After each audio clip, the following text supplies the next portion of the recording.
Good morning. Ayin Beis, Volume 3. We're on top of page 1452.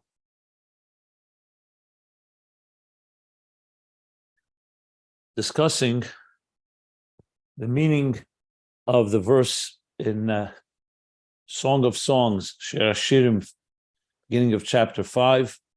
Achalti yari im divshi. I ate my honeycomb with my honey. That the honey is referring to Shema, which essentially is the sweetness and the pleasure and the tam, the taste in godliness that Kriyas Shema instills within us. So though there's an inherent connection, as he explained, that the soul, a divine soul, inherently has a taste in Elikus, yesh tam ve'enig be'elikus, but to cultivate that and to express it and to actualize it, that's where comes the hisbonenus of Shema Yisrael, Hamayich be'echad, Hashem echad, that allows us to appreciate and understand our connection and our being absorbed within the divine unity, the highest levels of it, as we learned at length earlier, which in turn, when it's done with an einig and a tamba einig and chayis and vitality and simcha, then eim habonim, then the mother, Binah, meaning the contemplation of this bonus, gives birth to bonim, to emotions, and namely, the first of all the emotions, v'haftas Hashem Elokecha, a profound love for godliness. That's what he says. And that's how do we achieve that? That when the comprehension is a proper one, not just a superficial one or external or surface level, is be'primi, be'emek or primis ha'inyan, or mekashretz asme ba'inyan, hainu shenichnes kuli ba'inyan, means he binds himself, he connects with it in a very internalized way, he enters into it. That it should be absorbed well and absorbed internally. Then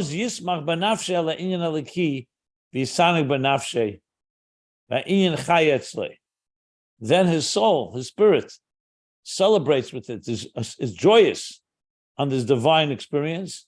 And his soul takes pleasure. And the idea and the godliness lives within him. It's alive. It's alive within him. As he says in Yiddish, es lebt bei ihm der Inyan und es ist mit der starken Enig und Zufriedenkeit in Nefesh. As I explained yesterday. And that, in turn, and when a person has that in place, as we learned before, because there's the inherent taste in godliness, and now the contemplation is not an external one, and it's not just superficial, it's not just the mechanics of it, it's not just the science of it, or the philosophy, it touches him deeply. So then that will bring vahafta, a true love, a true passionate and emotional connection to the godliness that he contemplated upon. And that's where we stopped at the top of page, 6 lines into the page 1452. And I will continue learning from there. Yeah. And to reiterate one more point that we discussed yesterday, and he mentioned at the beginning, this is the process of development and growth of every person in their avodah.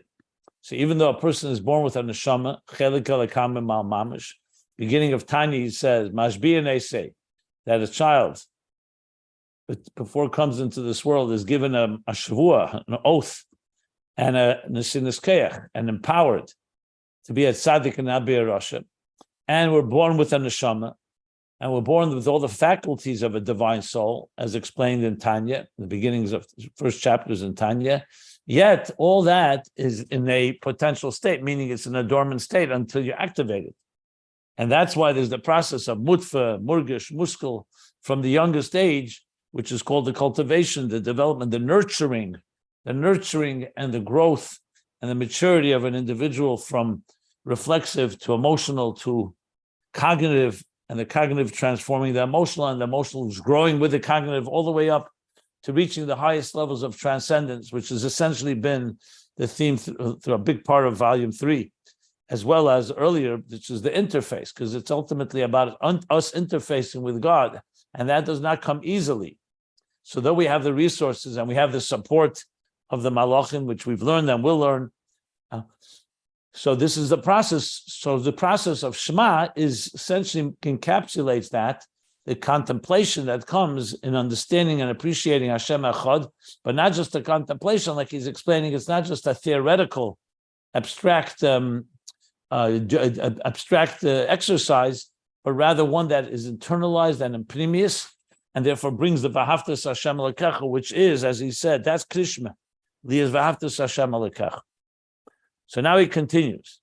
On line 6 on page 1452, the pages can be found at ayinbeis.com. However, what we just said now, that this internal contemplation, the one that is living with godliness and it's completely permeating him in a very internal way, all this is, there's a condition here. The Tanai is that the Einig is not remains in some potential state somewhere within his within the super consciousness, but becomes bizgalos belev, that the Einig has to come in a revealed way in his heart. The kamoisha klolis in leidus hamidus min amechen, because we're talking about not remaining in Shema and his bonus, but coming into V'ahavta. So he says, just as the general idea of the birth of emotions, we're talking here not the natural emotions that we're born with, but emotions that come through a contemplation, through a mature process, where you're really appreciating something in a very internal way, and that in turn generates and gives birth to emotions.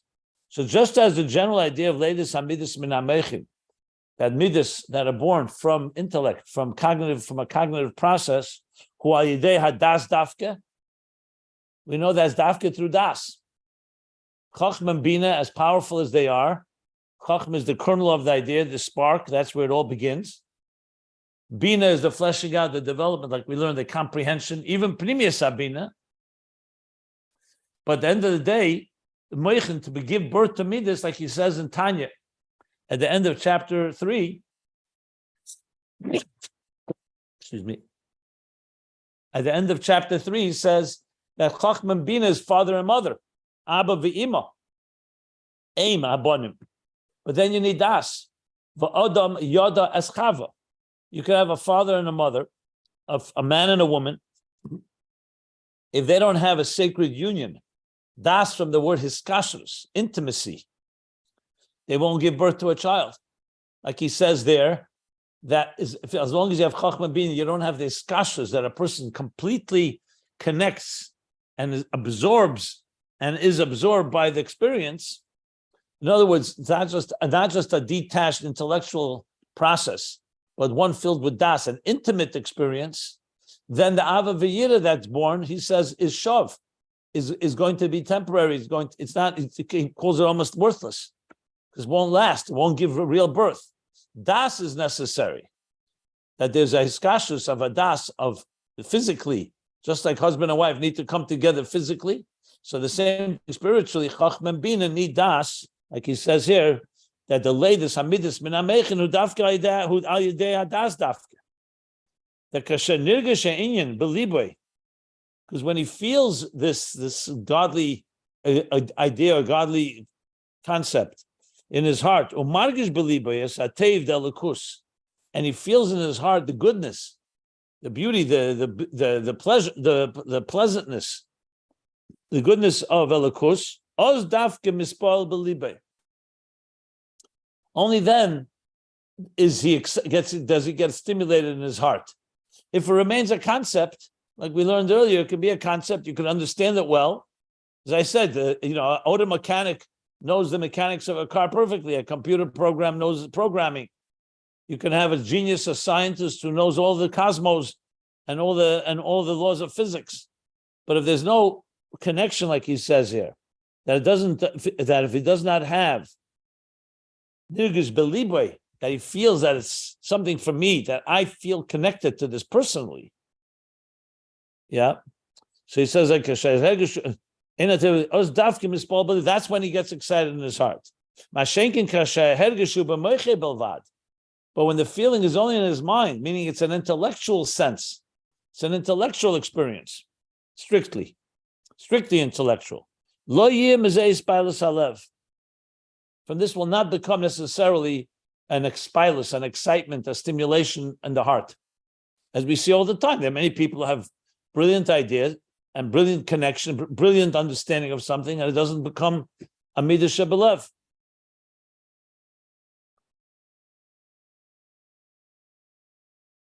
So clearly, this is the continuation of the discussion earlier, how you get from hisbonenus into ava, how you get from a contemplation of the mind into emotions. This is what was discussed at the beginning of the whole section. We spoke about that. Just a contemplation can be dry and empty and not without vitality.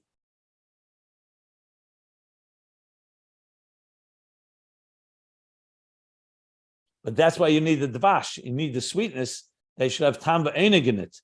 You should have real pleasure in it, as he explained, because that's when the ava will be. He says the words he used. I'm just looking at the exact word. But they should be. You say this ava zadav kishesh chayz v'enig by his bonus. Right. You're not just doing it by rote, mechanically, or because or by necessity, or like he said later, in a superficial way. Gave different forms that person can do it, but not in an internal way. Yeah. So this isn't necessarily a new concept that he's speaking. He's elaborating on what we've talked about, but now he's putting into the words of Chachma, Binah, Daas. So you get here all those levels. And that's what he's discussing here. So now comes, I'll stop here if anybody has any questions, but then we come now to a parenthesis, which goes, okay, not so long. It's like a six line parenthesis. Any questions so far? What we learn now?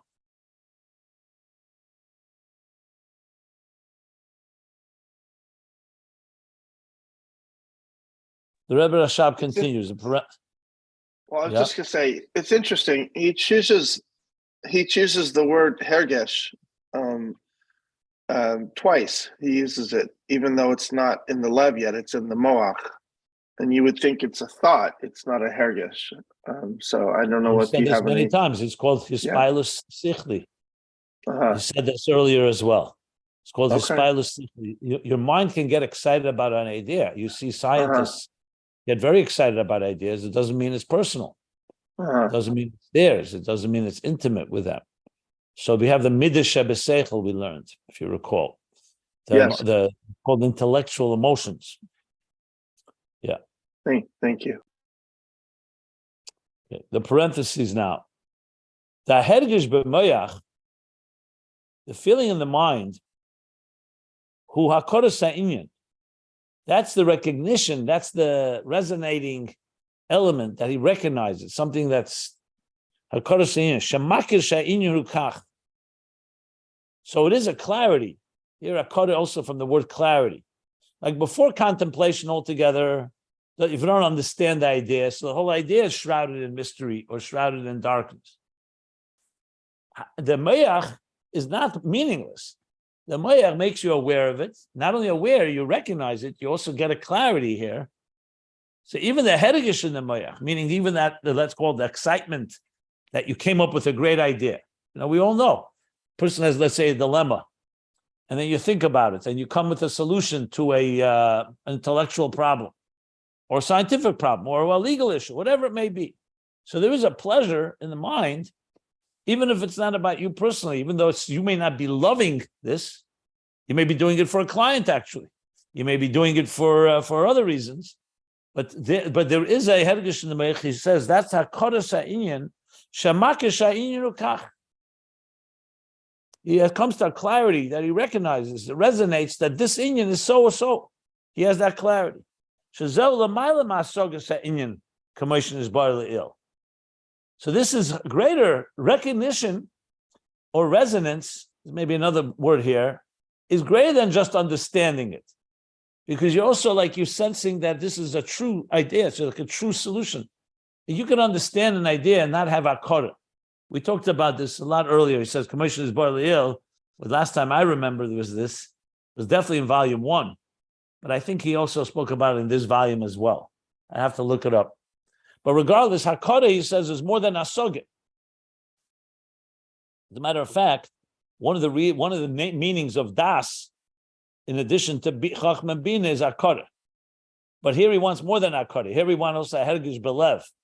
Remember. So he says, Hakara, L'mayla Masogas Ha'inyan, Commission as well. Hine zel b'chinas the Hergish B'meich Hakara Ha'inyan Shemakin Ha'inyan Ukach Zel L'mayla Masogas Ha'inyan Hine zel b'chinas Adas Shemechaber HaChachma and Ba'bina. Exactly what I just said. That's the level of Das that joins Chachma and Bina. Chachma is the spark of the idea. So there's a certain resonating element. When you first have the ideas, there's like the flash, a certain truth emerges, but it's not developed. Bina, in turn, fleshes it out, but Bina also can dilute it because you don't have that point of departure. That Chachma is like that spark of the idea that we always talk about. You always want to make sure Bina and Chachma are aligned with each other because Bina can go off and wander off. Very often you have, for example, an idea, you start fleshing it out, and then you literally leave the reservation and completely wander away from your first initial point. That's why it's critical to know what your headline was. What's the purpose of all of this? The Chachma. So who connects Chachma and Bina? Also, then the volume 2, I should say, he talked about Hakara of Das v'yadaita hayem. Now I remember. V'yadaita hayem.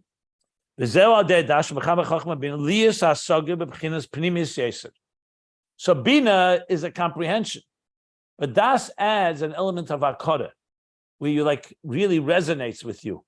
It's become one with you. I'm sure we've learned ideas in Ayin Beis that initially were very difficult to understand. Then you came to a point that you began understanding it.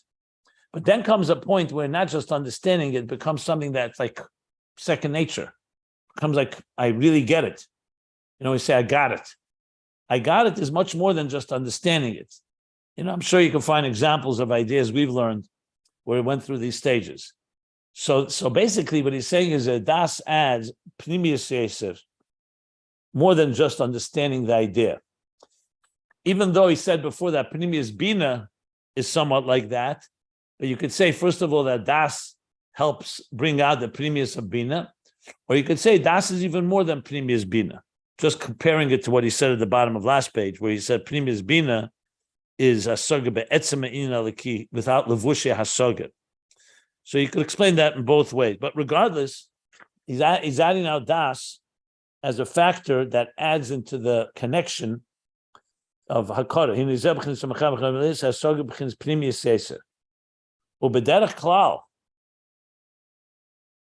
In general, what is this contribution of Das?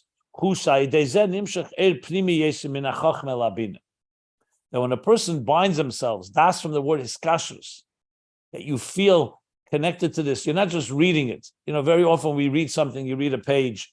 You can read it superficially. You can even read it with more depth and understanding. But Das is a whole different thing. Das is like you put everything aside, total concentration, total focus, total rikuz, as they say in Hebrew, total absorption with this idea, literally like intimacy. Like he says in the end of chapter 3, Das from the word is kashrus, where you mamish become intimate with the idea. But for that, you need to have a measure of, I don't want to say the word love yet, because love is born out of this, but still, intellectually also, it's a matter of really connecting to it. Like for example, a person can be brilliant scientist, but then he sits down with learning Ayin Beis, it's a whole different level. In Ayin Beis, he loves. It's not just an intellectual experience, there's a certain personal connection. I'm going to learn my Torah. Maybe that's a good example, actually. If somebody, for example, you're an intelligent Talmid Chacham, you're a scholar, and then suddenly you discover a manuscript from your father, a lost manuscript. Trust me, you're going to read that manuscript a lot different than everything else you read. Why? Because it's your father. Now, you're still a scholar. You understand the other ideas that you've learned as well. But there's an added dimension that you can't really quantify. It's just a personal commitment, a personal devotion, that this is like we spoke the story with the letter. It's my father. It's not just an idea. It's mine. It belongs to me. It's mine. It was given to me. There's a certain element. Now, I wouldn't call it necessarily emotional per se, even though it has an element of that, because you love your father, and that's why you care. But your mind becomes, you're like learning something that you truly love. I heard from Rabbi Groner, and every time a new kuntrus, a new booklet of Chassidus was printed and was brought to the Rebbe, he says the Rebbe all day, that entire day was a different type of day. The Rebbe would walk around with the kuntrus in his hand throughout the day, even when he was doing other things. You could see that he was living with it. A new kuntrus, a new mimer. It was like a whole different experience. And even though he answered questions and dealt with other matters that were relevant for the Rebbe's work, but the kuntrus just completely controlled a certain pleasure. It says also in the Yerushalmi that Rabbi Yehuda came into a city and his face was glowing. So the people in the city were wondering, why is his face glowing? So of course, each one interpreted it according to their terms. Why would their face glow? It's called projection. So one person said he must have eaten a very good, juicy piece of pork, even though obviously he didn't. And that's why his face is glowing. Another person said he must have made a lot of money, must have loaned money on high interest. So that's why his face is glowing. Everyone had his reason. Why would your face glow? And then they asked Rabbi Yehuda, why is your face glowing? Why is this aura? No. So the Yerushalmi answered, Rabbi Yehuda said, because Matzasi Tesefta Chadata. I found a new manuscript. I found a new Tesefta. Essentially a new piece of Talmud they had not seen. And the Gemara concludes, Chachmas Adam Teir Panav. The wisdom of a person shines on their face. Now, they couldn't relate to that because that was not the way they got pleasure. In other words, it's much more than just learning something. We talked yesterday, I told the story about kissing a sefer. We kiss a sefer. We kiss a sefer Torah. We stand up for it. We honor it. We dance with it. What do you need more than that? You're dancing with a Torah scroll. It's amazing if you think about it. Nobody does such a thing. Who dances with Torah scrolls? Who dances with scrolls and books? Even like I mentioned, Shakespearean scholars don't dance with the books of Shakespeare. Definitely not once a year with a whole Simcha of Simchas Torah, because it's not just an intellectual experience, it's a personal experience. So just explaining a little more what he's saying here about Daas. So Mechaber Chachma Binah, and it makes that so good, but that a klal, shal yidei zeh nimshach primiyes min hachachma el Binah. Now you could ask, why does Chachma and Binah have to do with it? Daas is adding the element of iskashas, like a husband and wife, they come together intimately. Why is it adding? But remember, their intimacy is of Chachma and Binah. Daas on its own is only providing that extra devotion that I'm describing. It's still not, Daas itself is not the idea. The concept that was conceived in Chachma and developed in Binah, Daas is now binding them together and binding them to the person. So now it becomes one intimate, seamless connection that will give birth to Midas, as we'll soon learn, or as we have learned, we'll learn in a moment. So that's what he's saying here. So Bechlal, it's drawing a deeper premise. So husband and wife can love each other, but when they're intimate, when there's Adam Yoda, Das, as Chava, it brings out a whole deeper connection between Abba ve'Ima, between Chachma and Binah. Min hachachma ela Binah. Now, what does it mean, min hachachma ela Binah? Because remember, Chachma is like the seed. Chachma is the where it all began, the process. Chachma is connected to Keser. That's where the superconscious went into the conscious. Binah develops the idea of Chachma. But now we're talking about reaching into the depths of Chachma and its connection to Binah. Oi. Another way he explains it, that's one. Oi. Another way he explained Das, that Das through that comes to the resonating like vision of Chachma. That it's not just you understand an idea, it's like seeing it. So Chachma, we learned earlier, there's Chachma is the kernel of a flash of a new idea. Chachma also has the concept of if you remember Hanocha Sichlis, there's the concept of resonance, and there's the concept of Riyah. The Riyah of Chachma is like the highest level where you are so clear about it. But the Riyah of Chachma on its own is not that easy to access. The moment you have a flash of an idea, there's a certain clarity, but then it's still a flash. It could easily dissipate. You need to develop it in Binah. And Das comes, that discussions that you have, when you're really learning it properly, it's like you're going back and you're really understanding what the Chachma was in the first place. I remember experiencing this many times, almost every week, when we heard of Farbrengen. So I heard many ideas the Rebbe spoke. Then came the process of Chazara, reviewing it. So even at the moment when the Rebbe said it, there was something there you felt. It was like, wow, that was a tremendous idea, but you haven't really developed it. Then came the process of Chazara, reviewing it and writing it down. And then the process of researching, all Binah. Then when I started writing it, then I started realizing, that's what I heard. It's like the aha moment. It's not a new thing. It was there in the Chachma, but the Chachma was so fleeting, you don't really capture it. You just realize there's something there. And Das is when you really immerse yourself, not just to understand it, not just the research and the development and fleshing it out, but you really invest yourself and completely absorb yourself in the idea, then you come back and you recognize the Riyah of Chachma. So he's saying another way of explaining what Das does is, one is that it's more pnimius, like he says, B'chlolos. It's Derech Klal. Hushai Dezeh Nimshach Pnimi Yeser Min HaChachma Tabina. It's not two different interpretations. He's basically saying two ways to explain it. This is a chibur malmata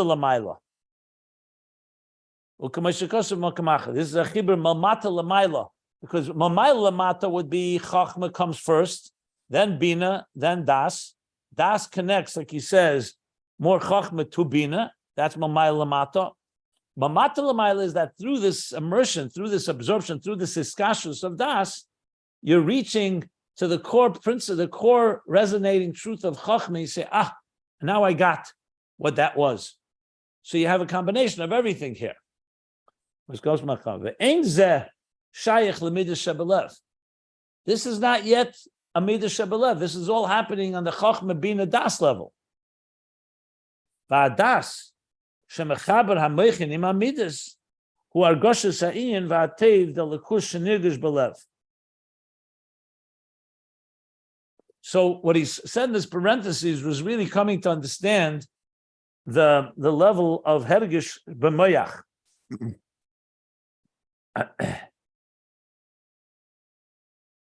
The hergish b'moyach b'vad is also a big thing. In other words, Das does something for the intellectual process as well, as we just learned. It connects deeper chachma and bina. It creates it connects to it generates the riyah of chachma, like you said, the vision, the clarity of chachma. But this is all still in seichel. But then there's another aspect to Das, which is connected. That same Das is kashus also now gives birth. In other words, not the Das that's connecting Chachma and Bina or reaching to the Riyah of Chachma. And we actually learned this also at the end of volume 2. At the end of volume 2, he spoke about the two levels of Das that it connects Chachma and Bina. That's his kashus, the father and the mother. And the second thing, it connects, it gives birth to a midah, to midas. So he says, and now Das shemechaber hamechin ima midas. This adds now a new thing. Hu hargoshes ha'in va'atev delekus shenirgash belev. Now it's coming to not just that the mind is appreciating and resonating in the mind with that type of clarity, but now it's also creating hargoshes ha'in va'atev, that it feels the goodness of godliness, not just conceptually, even with the profound level we just said. You could have Riyah. You could have a scientist that has absolute clarity in a theory, and yet you don't have Argoshes Alev. Now comes Argoshes Alev, your feeling of the goodness of godliness, Shenirgish Belev, be felt in the heart. So Das now serves as a bridge. He doesn't say it explicitly, but you could say that Das, this kashus of Das, the closer and more intimate is the father and mother, the husband and wife, and the same thing, Chachma Bina, the more powerful will the birth come from it, which is the connection to midas, the hergish shebelev, like you learned earlier. The deeper these bandnus, the more you connect in your mind to the idea, the more likely and the more powerful it will give birth to emotions that will be lasting. In this case, the children here is the emotion, v'ahavta. So that's what he adds in the parentheses.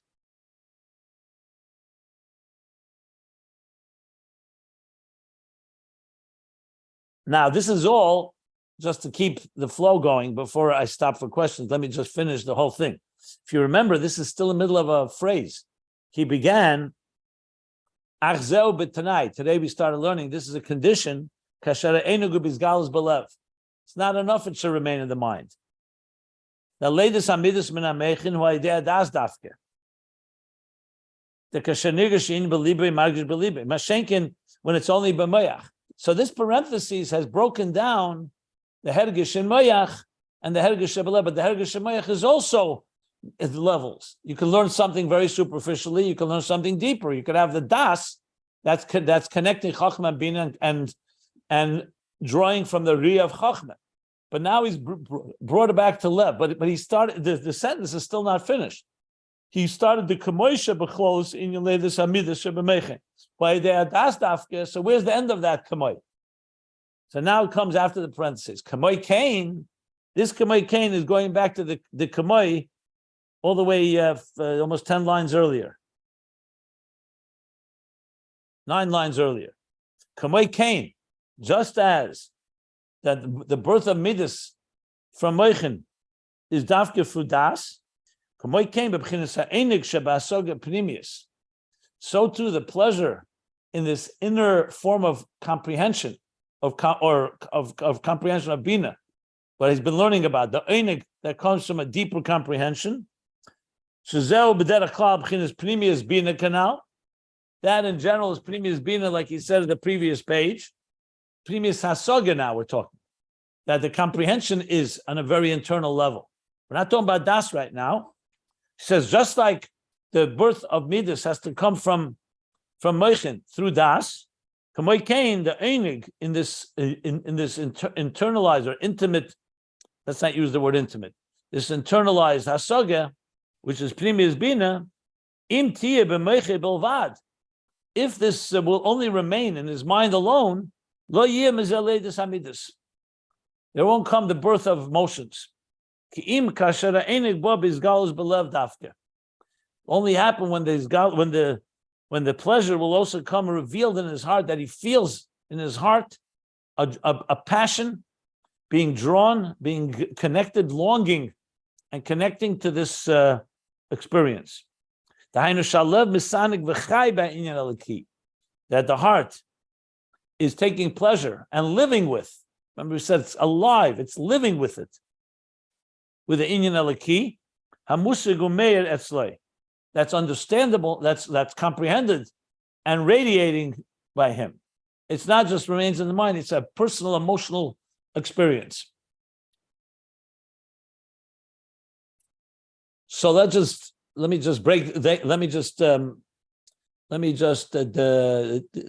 word I want to use? Let me just break this into more pieces a moment by saying the following, dissecting this. That's what I wanted to say. That you see here two things. I was first thinking that Das is what he's introducing, but he's saying just like Das is necessary for the general birth of Midas. So he's saying the same thing is the pleasure that comes in Asogim and Pnimius Bina needs also to come into the heart and emotions, which seems to suggest that this is outside of what Das is doing. Initially, I thought this is what he's coming to explain. That's what Das does. Das takes Chachma and Bina, like he says, and creates a Hergish Shebelev, because you're intimately connected with it. But from the Kamei Kain, it sounds that there's two separate things here. Das indeed does that, is the bridge between Moichin and Midas, but he's saying something furthermore, that what we learned earlier, that the contemplation of Shema and the Pnimius Dikaway, Bina, it's not enough for it to remain in the mind, it has to come into the heart. So though he doesn't say it explicitly that as through Das, meaning right now it sounds like it's more, he's comparing it just like Das does it in one scenario, same thing as in this scenario, you have to say it's probably connected. But the language is Kamei Kain, that the same thing with Hasaga of Bina, Pnimius Hasaga, can't remain in the Moyach, it has to come Bizgalus Libre. But I don't want to come to any conclusion yet, because he's not finished the topic. The topic's not finished yet. but I'm just spelling out the language here. That the Kamoi Kain is comparing what Daas does to the birth of Midas. We now need the same type of experience to bring from the Einig in the mind to the Einig in the heart, in the emotions.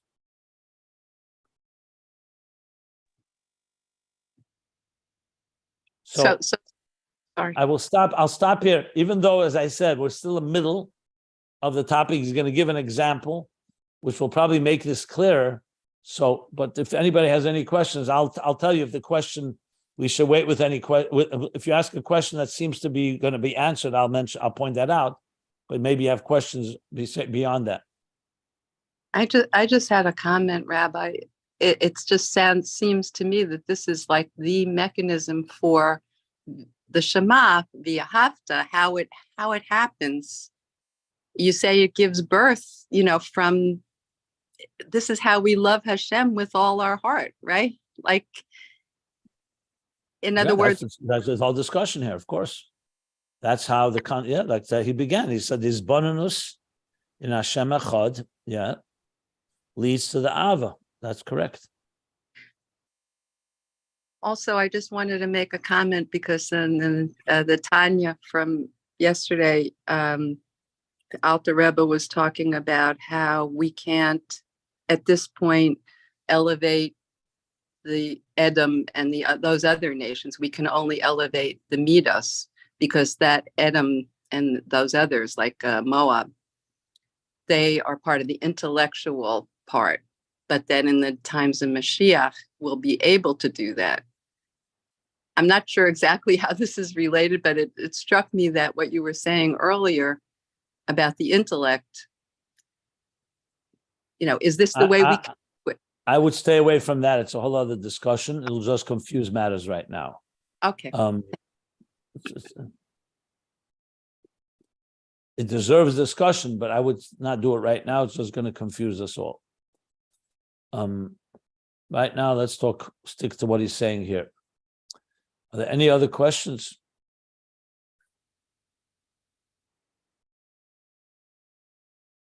Okay. So let's continue.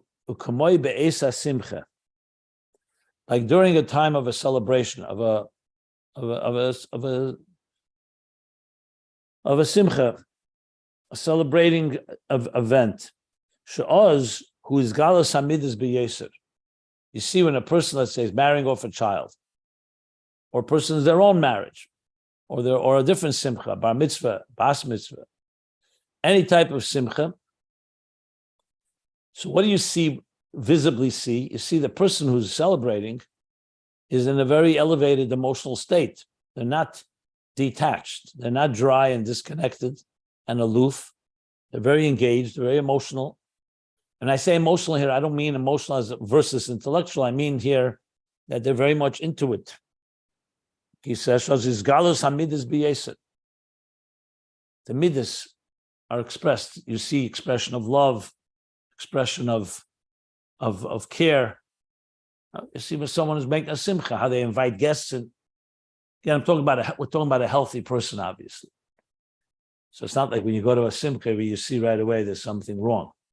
Talking about in a healthy situation. So there's a spastus, an extension, expression, a type of expansiveness emotionally, to the point, continues on, an increased revelation of the midas.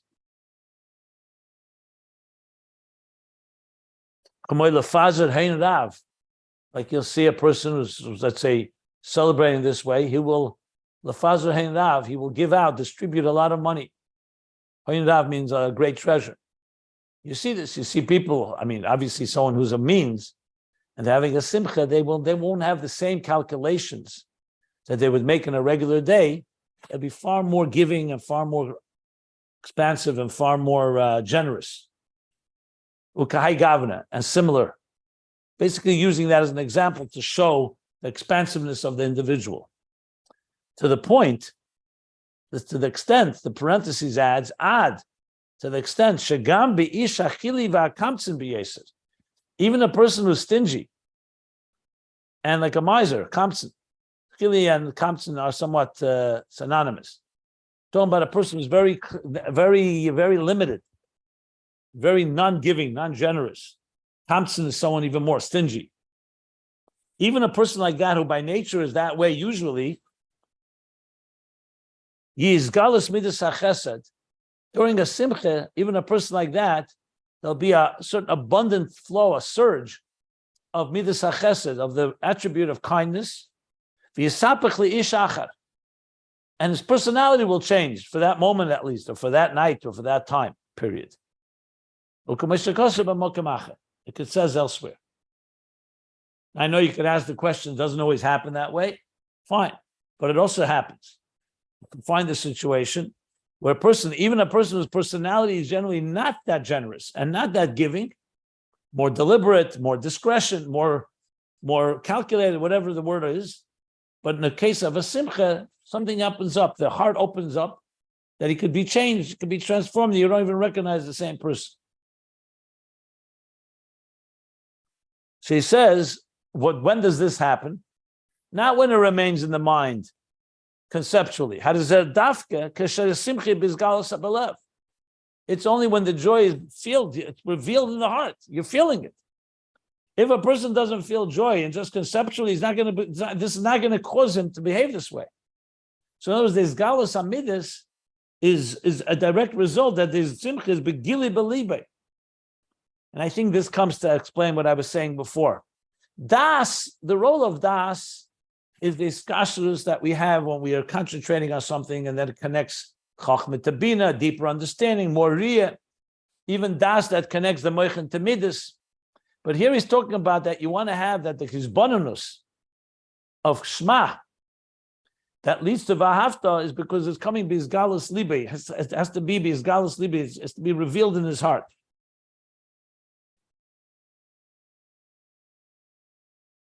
And so too, dafke, when the tainug is in the heart, when the pleasure is in the heart,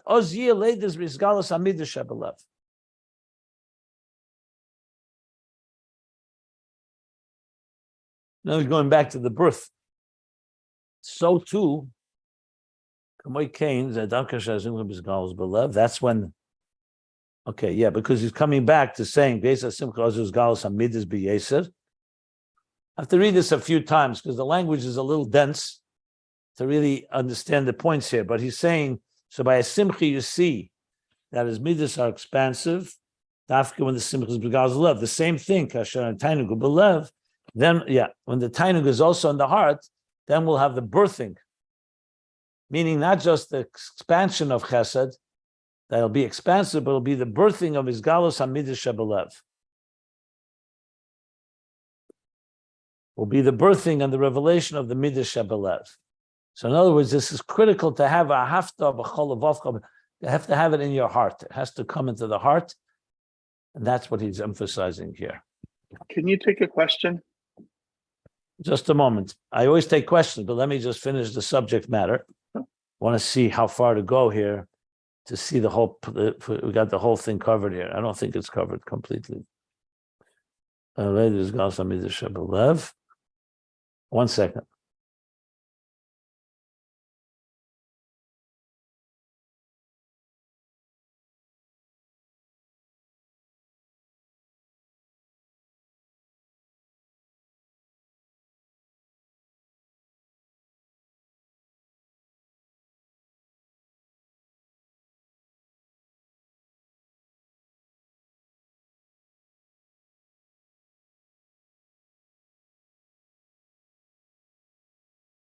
Okay, I think most of this will be understood a lot better at the time we finish the paragraph. I just glanced ahead to see how he's developing this. So the truth is we're literally smack in the middle of it. So I would recommend we continue reading, but I'll stop if somebody has a question. If the question seems will be answered when we read on, we'll do that, but let's see. Go ahead, anybody wants to ask anything. Let me give it a shot. This whole discussion here, it just occurred to me, it's very reminiscent of when we talked about like almost 200 pages ago, the Inyan of Simcha Shel Mitzvah, and Tosfos or the additional light. When we do a mitzvah with Simcha, that I'm paraphrasing, but there's a amplification of Elikus that is transformative. And I'm wondering if these things are connected. Of course, we know that the Inyan of Yichud Shem Havaya, the unity of with Kutchabrichu, the Shem and Kutchabrichu, with which Shema manifests, the unification of God's name and His presence, is a mitzvah. So I'm just wondering if this is one example of Simcha Shel Mitzvah, or if these are two different concepts. I'd have to go back and look there to see if the connection or not. It's worthwhile looking, obviously, but I'll do that afterwards. But that's something I have to look into. Can't really answer. See what he said there exactly and how it relates to this. I mean, here the focus is clearly Shema and Vahafta, and he brings Simcha into the picture in addition to Einig. But I'll have to look it up before I answer that. It's on 1261, if you're curious, anyways. Yeah, I'm familiar. Yeah. Okay. I'll look it up. I want first trying to wrap my head around What's going on here? What he's saying here, and then we can go back and see the connection that there is, or there isn't. Yeah. Thank you. Any other questions?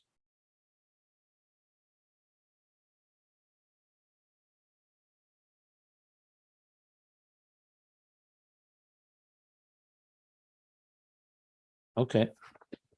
So let's continue. Try to cover this. Definitely a dense. I find this to be somewhat unclear, to be very honest. I don't get it all. Just telling you for the record. But I think if we read it a few times, it will become clearer and clearer. I'm also trying to understand why it's so important, all these details. It's one thing Rabbi Rashab is saying it all. One thing understanding what he's saying, but also why is it so necessary, all these different angles and aspects to it. I mean, I have an inkling why, but I can't really answer that yet. So just pointing out that this is a work in progress and we're learning it together and we'll get there. So if you're a little confused, don't, welcome. I'm also confused a bit. Okay. But the pshat so far we've understood. We know what he's saying, the actual what he said. So, his galus beliboy, very important. He keeps seeming to emphasize that. Very important that it should be his galus belev.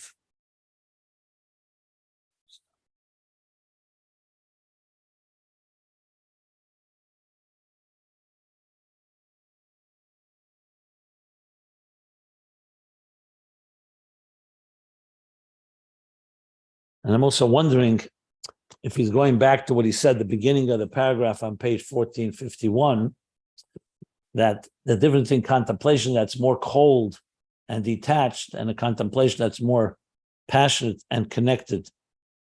Is he moving further than that, or is he going over that idea? So all this hopefully will become clear as we read on.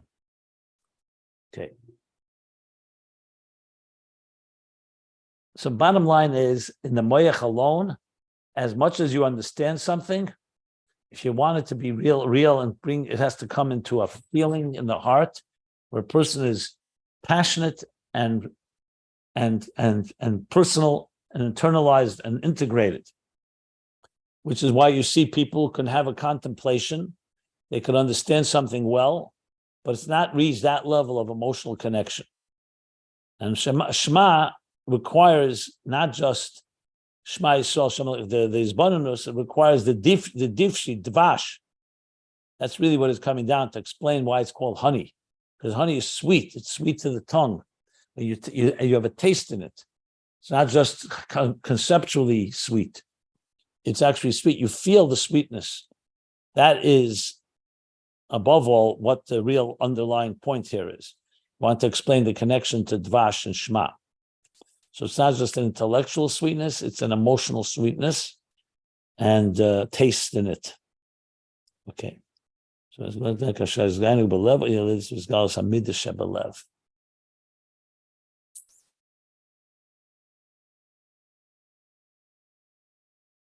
an intimate connection. Good. Uba madrega zu. Now he's adding. He's going back to explain the difference between chitzenius bina and pnimius bina. Because even when you understand something, let's call it on more surface level, that doesn't mean it can't have an effect on you. So he's going to qualify that now. The difference of the effect, if it's more superficial or more external. Remember, if you recall, he said that it all depends on how much you immerse yourself in it. The deeper shogi b'chinas chitzenius, then the chayis and enig will be on a more diminished level. If the deeper he goes into it, the pnimius of it, the deeper will be the pleasure. So he's going to explain a little more about that now in this parenthesis. He says like this: which means which level? In this level, when there's the deeper immersion with your mind, pnimius bina, and it's giving birth to emotions that are revealed in your heart, not just potentially, but actualized, actual feeling toward it. In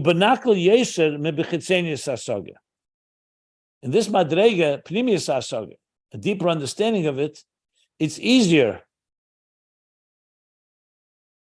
the birth of emotions, than when chitzenius asaga, than when it's more of a surface level understanding. Because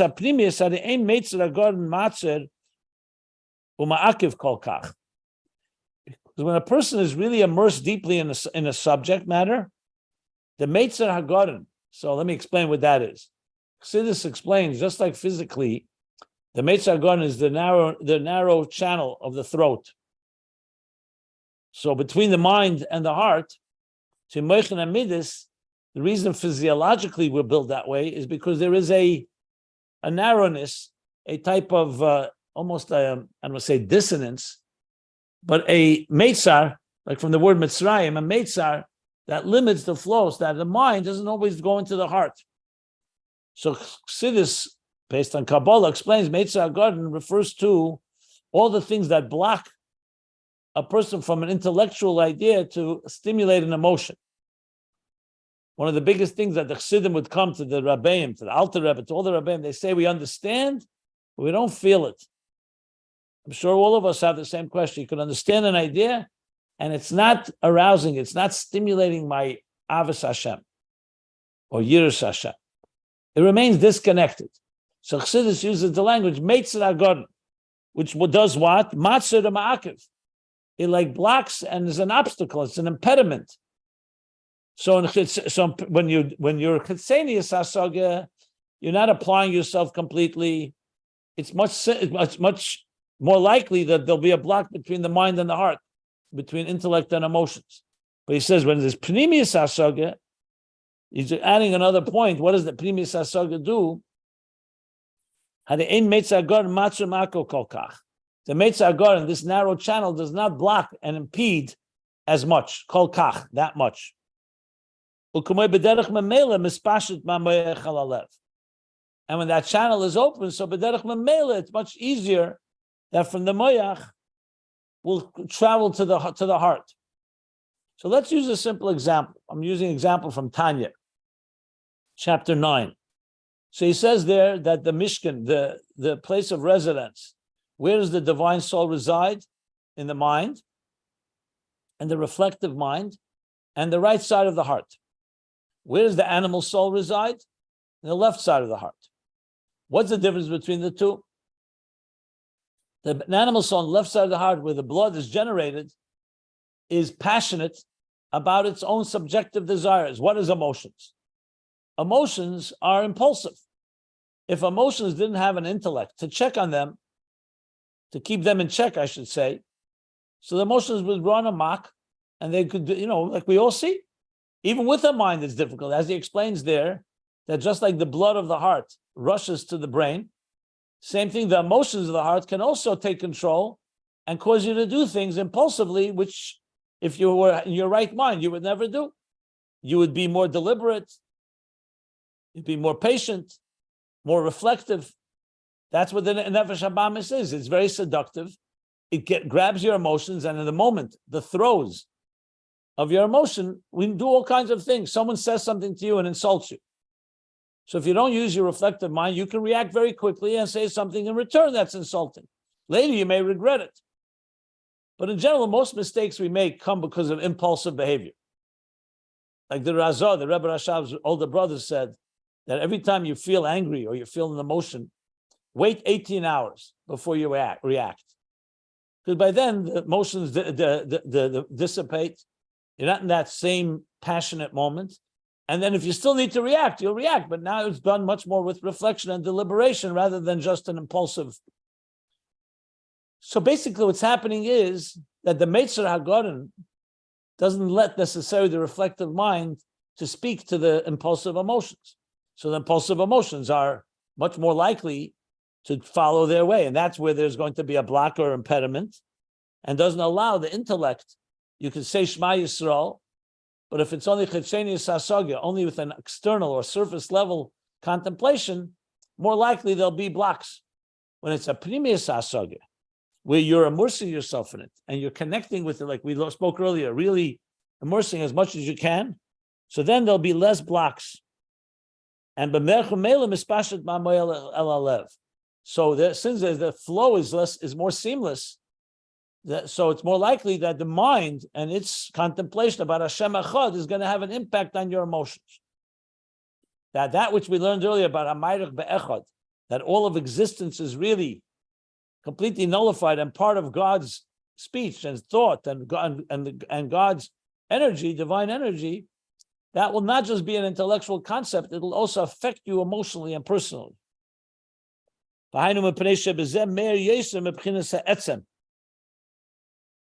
Because in this Pnimius Hasogya, what radiates more is from the etzem. You're reaching deeper into the core of the idea and the core of the concept. Like we said earlier, the etzem, he wrote by Pnimius Binah, he called it etzem, was the words? Etzem inyan alaki. She reached deeper into the etzem. The gam, and additionally, mipnei sheyesh kan b'chinas hadas. He's bringing back das. Because now there's also Das, because Das, remember, is connected to the Pnimius, the intimate part. So there's the Pnimius Hasogya, a deep understanding of it, but also a Pnimius Das. There's Das, which is Iskasha Shemakusher v'takua b'yeser ba'inyan. He's bound and deeply immersed, deeply absorbed in the inyan. V'hainu shenafshe tkua u'mekusher ba'inyan aliki b'chol keicheseh, which means that his spirit, his soul, is tukua, means literally like wedged in. Umakusher, and bound in the inyan aliki with all his faculties. So it's, again, you see again here, Pnimius Binah and Das, two aspects. One is clearly more the understanding of it is deeper, and the other one is more that the person is more connected to the idea that they're contemplating on. So the parenthesis basically adds what Pnimius does that Chetzenius doesn't do. There's less block and therefore more likely that the mind will flow into the heart.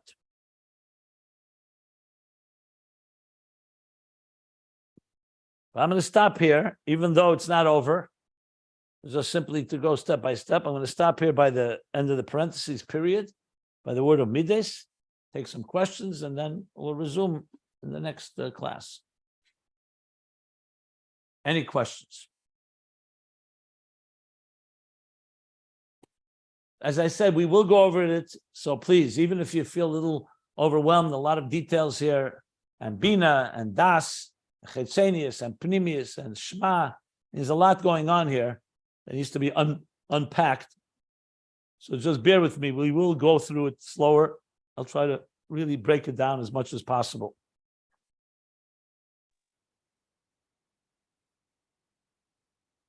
But he's definitely giving us a methodology and a mechanism of, as was mentioned, of how we process from the Shema into Vahafta, which is what he's really leading to, which is why it's called honey. All the explanation of one word in Shir HaShirim. Yeah. Go ahead. You mentioned Sefer Tanya and the inyan of the two Bashot, the Nefesh Elokis, Nefesh Behema, and in the heart. And since there's so much reference here to the transmission of this internalized Binah that transmits into feelings, midos in the heart. So this can't just be imagery. It must be fairly literal too, right? And so it begs the question: if this is going into the heart, he doesn't just say like the right ventricle, right, where the nefesh elokis resides, but the entire heart. So it makes one wonder, if it's truly going into the heart, and we have to take him at his word here, and we all know what it feels like when it is getting us emotionally engaged, whether it's Shema or something else, Shema in particular, because it's a inyan eloki. So I'm wondering if he's going to get to talk about the effect on the chala hasmoli, the left ventricle, where the nefesh behema resides, and how does the nefesh behema not respond, or how does it? Well, what is it? He already discussed it on page 1450. If you go back to 1450, he talked about that it's b'chol levavcha b'shnei yitzarecha, that ultimately it affects both parts of the heart, the right and the left. Middle of the page, on page just 2 pages back, 1450. Yeah, and I remember him saying something like that. Yeah. So he brought that. Then it's all part of the picture. It's not here is not emphasizing the animal soul per se, but it's all part of this whole discussion. Remember, the whole point was that the malachim help us also tame and refine the animal soul. So the malachim, the merkava. So v'haftas Hashem l'kecha b'chol vavcha b'shnei yitzarecha is part of the process. So all this, but right now he's talking about the general avas Hashem from the moyach, from the isbananus. But when you break it down, of course, that ava ultimately will also permeate the animal soul. Yeah, he says the ikar tikkun nefesh behema nefesh kis b'koach atzma davka. So in other words, it's davka through this nefesh elokis that you right now here he's not discussing the animal soul per se. He's talking about the general ava, which does ultimately impact the animal soul as well. He may mention, listen, it's not over yet. We'll see where he goes. He may come back to it, but even if he doesn't, it's definitely part of the picture. Yeah. Okay, good. So, any other questions? So I'll stop here.